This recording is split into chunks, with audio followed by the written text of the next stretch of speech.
Viewers, मैं हूं अमीश देवगन और आप देख रहे हैं आर पार का बेहद विशेष एडिशन। अच्छा, सनातन में श्रद्धा रखने वाले देश और दुनिया के करोड़ों लोगों के लिए क्या नया साल गोल्डन ईयर यानी स्वर्ण साल साबित होने जा रहा है। ठीक है। 2014 से जो कुछ इस देश में होता आया है, कभी भी कोई सत्य बात कहने में किसी को गुरेज नहीं होनी चाहिए।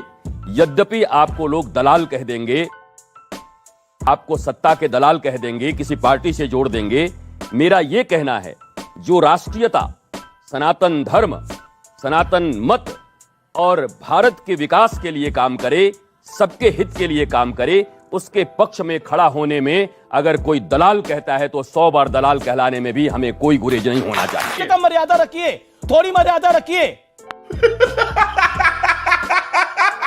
किसी को वासुदेव कृष्ण सपने में आते हैं तो कोई तो खुद बन जाता है। क्या आपको लगता है कि सियासत के लिए भी सनातनी युग है ये? चलो भाई देखो अब मैं क्या करता हूं। आप एक बात बताइए अमीश जी, अगर अखिलेश यादव के सपने में कृष्ण जी आते हैं तो इसमें बुरा क्या है? किसी ने बुरा कहा नहीं है, तो फिर उस पर एतराज करने की तो कोई बात नहीं है।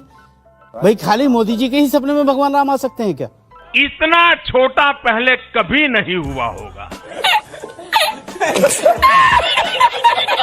लेकिन हिंदुस्तान की कल्पना बगैर हिंदू, मुसलमान, सिख, ईसाई के नहीं की जा सकती। चाहे तिलकधारियों की बात करें आप, चाहे टोपी वालों की बात करें आप, ये सिर्फ सियासत की चीजें हैं।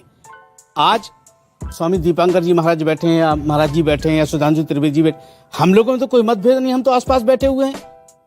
लेकिन जब सियासत की बात आती है तब लोग हिंदू मुसलमान करते हैं।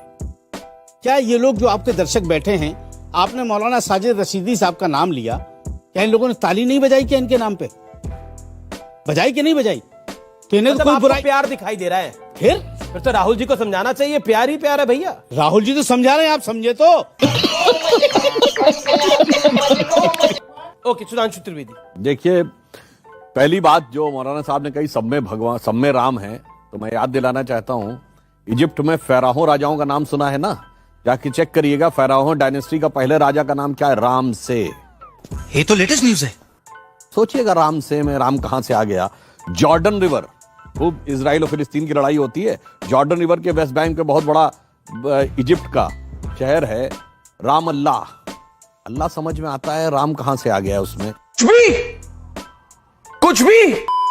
इस देश के अंदर हर पॉलिटिकल पार्टी को रियलाइज होने लगा कि हिंदू भी अब एक बड़ा वोट बैंक है, उसको अवॉइड नहीं किया जा सकता। अमीश जी, हिंदू भी बड़ा वोट बैंक नहीं है, हिंदू ही वोट बैंक है। मुसलमान तो कभी वोट बैंक था ही नहीं ना है।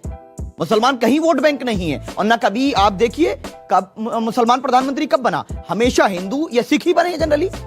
तो दूसरी चीज जो अभी सुधांशु भाई ने कही कि 700 के लिए दे देते हैं, वो वोट नहीं, जो नहीं दिया, मुसलमान वोट नहीं दिए, 70% योजना का लाभ उठाते हैं।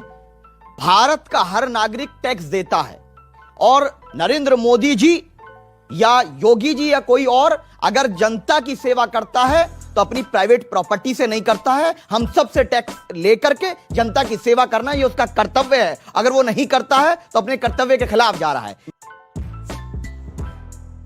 तीसरी चीज, स्वर्णिम साल, जहां बेटियों की इज्जत, रोजाना 10 से ज्यादा बलात्कार की घटनाएं हर 6 घंटे में हो जाती हो, क्या वो स्वर्णिम साल हो सकता है? जहां किसान परेशान हो, जहां युवा रोजगार के लिए परेशान हो, जहां दलितों को आज भी गोली ना चढ़ने दिया जाता हो, जहां मुसलमान अपनी इबादत गाहों के लिए, जान के लिए भीख मांगते हो, बेटियों को कहीं टुकड़े कर दिए जाते हैं, कहीं मार दिया जाता है, वो स्वर्णिम साल कैसा हो सकता है? जहां चाइना कब्जा करता है वो स्वर्णिम साल कैसे हो सकता है? अरे बाप रे, ये तो धोती खोल रहा है। सनातन का स्वर्णिम साल वो होगा जब कैलाश पर्वत हमारे अंडर में होगा, और पेंगोंग से लेकर सारे इलाके में हमारा सारी उम्मीद आपको मोदी जी से है, इसका मतलब जब नरेंद्र मोदी जी सारी उम्मीद है पेंगोंग भी लेकर आएंगे, जब लाहौर में तिरंगा लहराएगा वो स्वर्णिम साल कहलाएगा। बताओ सुधांशु जी, बताओ लाहौर में तिरंगा कब लहराना है? शादाब चांद तैयार है, मौलाना साहब तैयार है, अब सुधांशु जी कब तैयार है? देश पूछता है। मजा आया।